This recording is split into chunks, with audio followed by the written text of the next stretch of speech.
If your mower has the ECU in it and you try to jump start it with a dead or almost dead battery, what happens is it sends too much current to that ECU. It will fry it. It may start when you jump it, but it will die almost immediately. So if that's the symptoms you've had, you had a dead battery, you either used a jump box or a jump pack, or you tried to jump it from another vehicle, a car, a truck, and now your mower just cranks and cranks and cranks. It won't start, gets no fire.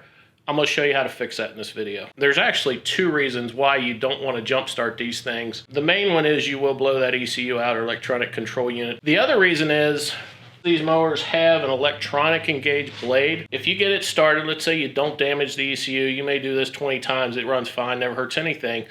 That puts a really big strain on an electric system on this mower. It's just not designed to put out that many amps to keep this running. So what'll happen is, number one, you may blow the ECU out, but number two, you may blow the charging system that's underneath the flywheel. So I bought the entire thing. I'll replace the ECU, and that's what I'm gonna do today. I'm gonna show you guys exactly how to replace this, but I'm gonna show you how to troubleshoot this too. So that battery is definitely bad. It's a 215 cold cranking amp battery. It tested at what, 87 cold cranking amp. All right, now that we got a good battery in there, we don't have to worry about that. I'm gonna get right into this and show you a few things to look for here.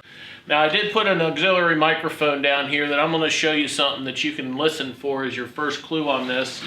When you turn the key on and off, you should hear that solenoid click on the bottom of that carburetor.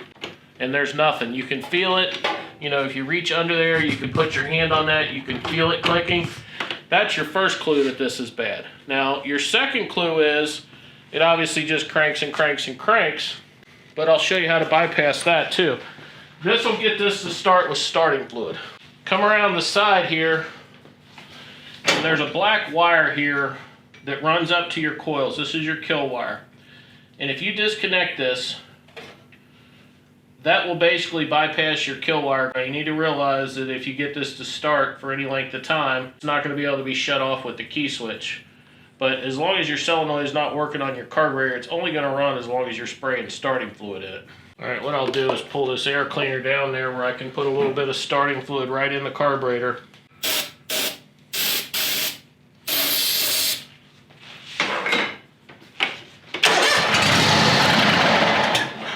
So you see that'll run now with starting fluid, this wire disconnected, and your solenoid underneath is not working. So that is pretty much how you want to troubleshoot this. There are other safety switches that can give you this symptom. The number one thing to pay attention to is here is the motor will crank. It just will not start. What you're going to look at here is right up underneath the dash. Follow this wire to this plug. All right, so this is what we're going to be changing right here. You've got this wire coming up to it.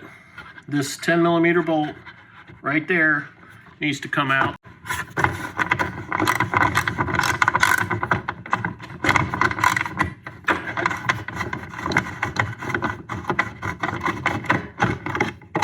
Just drop that down here where you can get to this wire, and then it's got a clip. You can just push this little clip down. Sometimes you might need to take a screwdriver or something and just kind of push that out of there. But that's what we're going to be changing right there.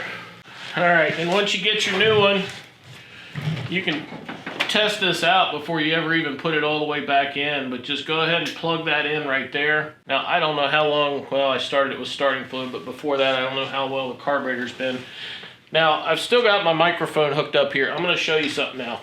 With a new one hooked up, we should hear that carburetor solenoid click.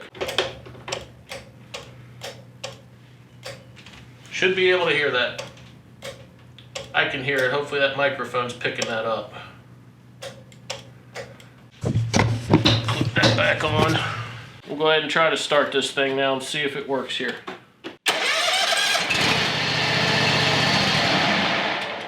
Probably need to hold the choke a little bit. I have no idea how long it's been since this thing was last ran.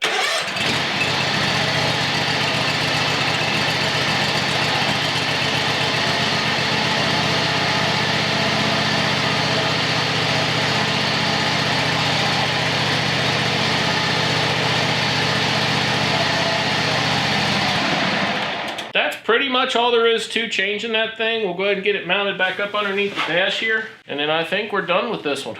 Now this has got 2 little clips in it. Just kind of roll it, put it in the back first. Get your clips lined up with the slots underneath the dash, and that'll help you line this bolt up.